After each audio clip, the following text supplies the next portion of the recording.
I kind of messed that up. Hey guys, what's up?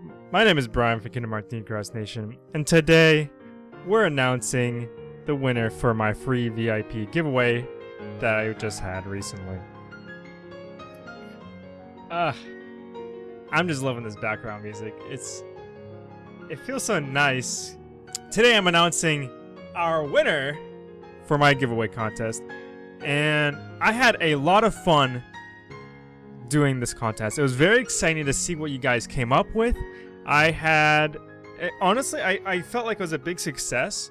It actually taught me a few things as well about how Lux is generated, and some useful tips I can actually use myself in the future that I never would have thought about, or even maybe have noticed if it wasn't for you guys participating in this giveaway. So I want to say congratulations to our winner of the contest. Here he is right here. He sent it in kind of late, so he was in a bit of a rush. He didn't know if he was making it in time. So I asked him about what his actual setup was, and he sent to me later on, which was actually the illustrated Goofy with a HD Shion copying the Goofy, and they both have a Lux skill on them. But the actual months that they generated, for those of you wondering, is about 13 million, which is actually a really significant number. I was honestly kind of surprised. I wasn't expecting anybody to get that high. The most that I could get was around 10.2 million. That's about as high as I could get. But congrats to the winner, and I hope you guys enjoyed the contest as much as I did. I've been getting a lot of positive feedback about it, and I hope to do more of these in the future, and actually like bigger stuff too. Now, something I noticed amongst all these submissions, I noticed there was a somewhat similar trend among a good portion of the submissions. I noticed these submissions were doing things that I never would have thought about. Like, I noticed a lot, like what is being shown on the screen right now.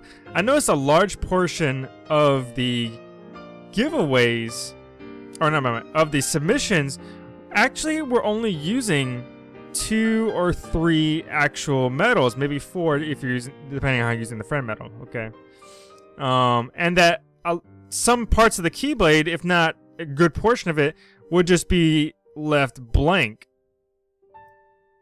And this kind of got me thinking.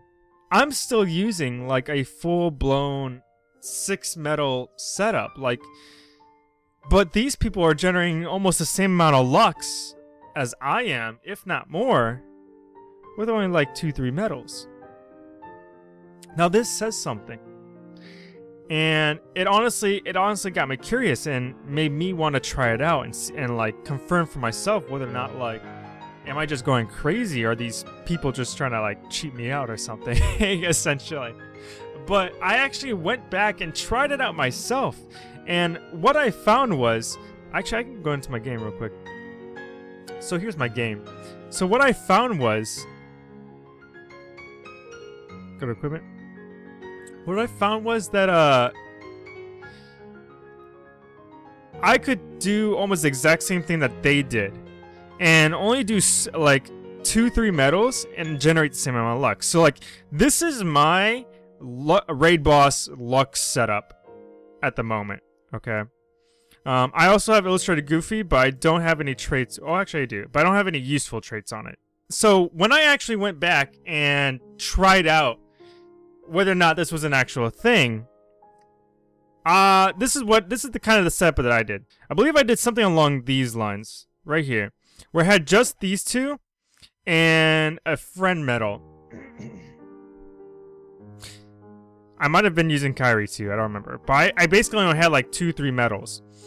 And on a regular raid boss from my original setup, I would generate about 2.15 million Lux, okay?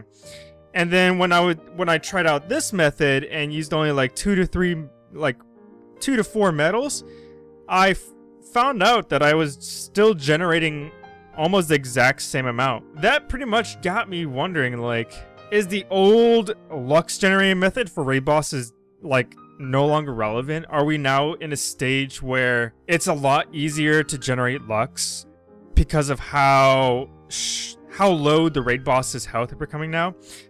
I don't know if it's going to become a reoccurring trend or if it's just something that's happening these last 2 times or something. We'll have to wait a couple more months of competitive weeks to be able to like actually get a feel for it and determine whether or not this is true. But based off the last 2 competitive weeks, it looks like we're coming across the point where our raid bosses for competitive weeks are always going to be low HP. In addition to also being limited in the number of Lux we can get, because of the fact that we are being limited on how much Lux we can get because of the HP, this also means that we don't need as much of a full-blown setup anymore as we probably used to in the past to generate that much Lux. Like, and it kind of leaves me feeling like some sort of way, because in some ways, if this is true, this means that all the veteran players who ended up spending months trying to set up their own specific competitive week raid boss setups are pretty much not, I don't want to say useless, but not nearly as effective, or how should I say, the amount of effort isn't really as required anymore, which in a way is kind of like a slap in the face. It's kind of a slap in the face, but not a slap in the face at the same time. What am I trying to say? Essentially, what I'm trying to say is that whether I like it or not, and whether it's healthy or not for the game, I think we may be coming across a point in the game where generating Lux for competitive week is no longer as much of a issue of preparation and skill as much as it used to be. And that's something that this evaluation kind of like showed me, is that there's other ways to generate Lux, easier ways to do it now too. I don't have to rely on getting the perfect setup anymore, which means that like also you guys, I mean, a bunch of you guys clearly already see this. I'm probably just an old fart who's like still stuck in, ooh, that's something else, who probably are still stuck in the old ways of having the high HP raid bosses and trying to generate as much Lux as possible, not realizing that I only need like 2 or 3 medals in order to generate that much Lux. So I want to go over some general tips on how to increase your Lux percentage for those of you who may be struggling or got like some of the lower amounts. I had an interesting conversation with one of my party members. We essentially, as soon as I started this competition, everyone was a lot more focused on how like much Lux we were actually receiving per raid boss battle, because in the past we weren't really focused on it too much. We just saw like the first 2 numbers and we're like, oh, did that go up? Okay, not really, it's staying about the same. Okay, cool.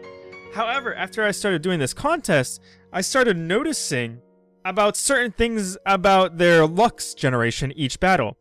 Someone pointed out in my party that even though we're using the same exact setup each battle, the amount of Lux they were generating each battle was kind of fluctuating between a certain number range, which kind of struck me as odd. Like why would one battle you receive like 9.5 million, but then like another battle you would receive like 10.2 million, even though you're using the exact same setups and nothing in how you fought the boss changed? That kind of seems kind of odd, doesn't it? It kind of seems a little unintuitive. Like, why would this be the case? And essentially what we kind of thought or theorized might be the case of this is the fact that critical hits might be actually playing a factor into the Lux generation. And I after a few runs, I think it's true. I think this is how it might be, that critical hits actually increase the amount of Lux you give. So that got me and my party member / friend thinking that, well, what's a more consistent way to try to, like, you know, help out the critical hit rate and stuff like that, or like, you know, try to make it more consistent to get those higher tier numbers instead of just continuously getting in this like fluctuation range. So we both kind of thought of the same thing at the same time, which is, there are some existing perks in the game that increase critical hit rate. Well, let me go turn my perks over here.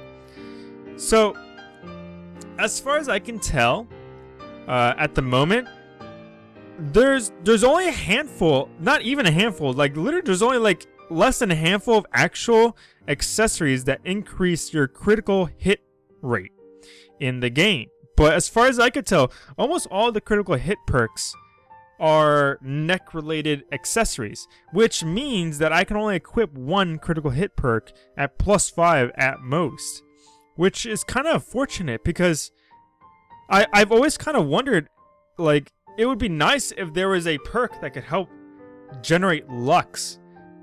It would be kind of cool if later on, like, if the community could become more aware of this, we could start maybe receiving more critical hit perks.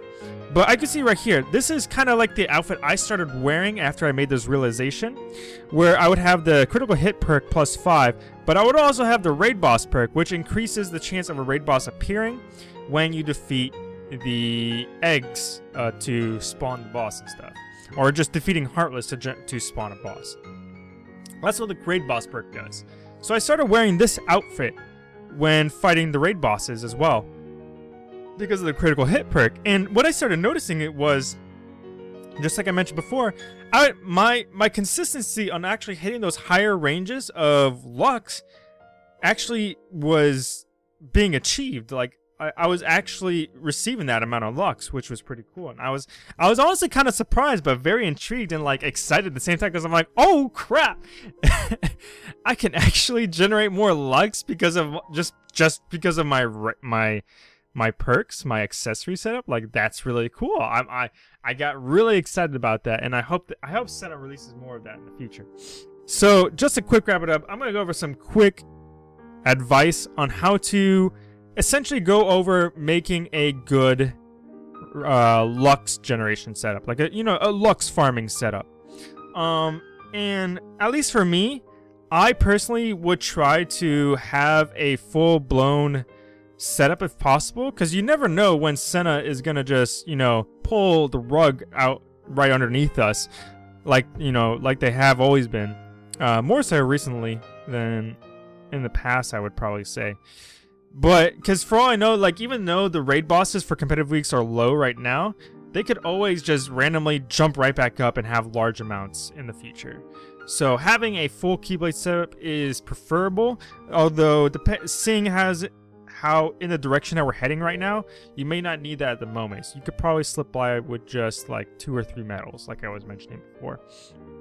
But however, there's a few essential key aspects you want to focus on when choosing what medals to pick to put on your Keyblade setup for this specific purpose for Lux generation. So when determining whether or not a medal is good for raid bosses in particular, okay, there's 2 things you need to consider. Well, 2 main things you should consider, I should say. One is whether or not it buffs or debuffs or both on attribute related buffs and debuffs, okay? Because of the fact that raid bosses are technically really low level enemies, anything like the -60 traits and defense down traits, abilities, don't really do much at all to raid bosses. Like, they already have almost like 0 to none actual defense for you to shave away with those type of skills and abilities. So the only actual real factors that come into play when it comes to raid bosses are the actual attribute related abilities. So things, for example, like my Kingdom Hearts 3 Sora EX, it raises and debuffs speed, attack, and defense for me and the opponent. It raises my speed strength and lowers their speed defense by 2. That becomes really good against raid bosses because it works for attributes. My Key Art 10 is fantastic because it does the same thing, but for PSM, raises my PSM strength and lowers their PSM defense by 1. That's also really good. Some traits you want to also look for when you're picking your medals is preferably you want to have at least 1 damage, plus 40 damage in raids trait. because that will help you generate more Lux. And what helps determine Lux is how much damage you're actually doing. And this kind of comes to my second point as to what's the second type of metal you want to look out for when you're creating your Lux setups. And that second one is high damage outputs. As well as, in a kind of sub-category, if you can get metals that ignore attributes, those are probably the most ideal metals to use against raid bosses. Because then what happens is you can then use those metals that ignore attributes in every single setup. It makes it so that you're less required to have as many metals required for your Keyblade in order to farm Lux. So let me take my Olympia for example, okay? I have, let me use my new fancy tool. I have HT Shion copying my Sora EX over here, okay? So I'm doubling the amount of boost and debuff I'm getting, okay? As well as this is also another buff. Okay, well, let's just pretend that Kairi EX is not part of the equation. And we're just looking at these buffs. These are purely there for the buff and debuff. But because of the fact that they also have the raid boss trait on them, Sora EX actually does decent damage, and so does Key Art 10. Let me erase this. They both have like a 3-ish multiplier. And she just copies the multiplier. They all have a 3S multiplier, which is pretty good for an AoE metal. So they're not on top of them also being buff metals. They're also damage metals at the same time, which covers both of our categories. However, over here we have my King Donald and Goofy, which is basically just the damage section that I was talking about. It has a 4.1 multiplier, which is really good, but it also ignores attributes. So what this means is that I can use this particular metal against every single raid boss and not have to worry about anything. It would always work for me, which is very reassuring on my part, because that means I don't have to go hunting down more metals to fit different setups and such. I can just always use this metal for my speed upright slots. And what ends up happening for example, for my Olympia setup is the fact that because of the fact that HD Shion right here essentially becomes a speed type metal, and I have a power type as a spirit metal, I essentially have 2 speed, 2 power, okay, and in a kind of sense, 1 of everything. So whenever I'm fighting a magic type raid boss, I will always have at least 3 metals that are super effective against the raid boss. Whenever I'm fighting a speed type raid boss, I will always have at least 3 type of metals super effective against the raid boss. Whenever I have a power type raid boss, I'll have at least 1 super effective and 2 normal against that raid boss. So in a sense, what I'm trying to convey is I'm kind of creating a Keyblade setup that is just effective enough against every single type of attribute raid boss, which is very useful. Granted, it's not the ideal setup because it's not 100% super effective against it, but it's good enough where I'm okay with having 1 or 2 metals not being super effective. And that's kind of pretty much all I want to say about that. The one last thing I would probably suggest, I don't really know how relevant it is anymore. I guess it kind of just depends on what metals you have, I guess. But at least in the past, survivability when against a raid boss was a thing to consider. In the past, raid bosses would actually kill you after multiple cycles of your Keyblades, of your metals, okay? Nowadays, we can, even though we have 4 extra turns, we kind of kill them in 1 or 2 turns nowadays. It's worth noting that if we ever do get to that point, having a way to survive is important. And other than that, that's it for today, guys. I really enjoyed this, and I hope you guys enjoyed it as well. Please leave a like and subscribe if you enjoyed the contest, if you enjoyed this episode. But my name is Brian from Kingdom Hearts Union Cross Nation, and I will see you guys in the next video.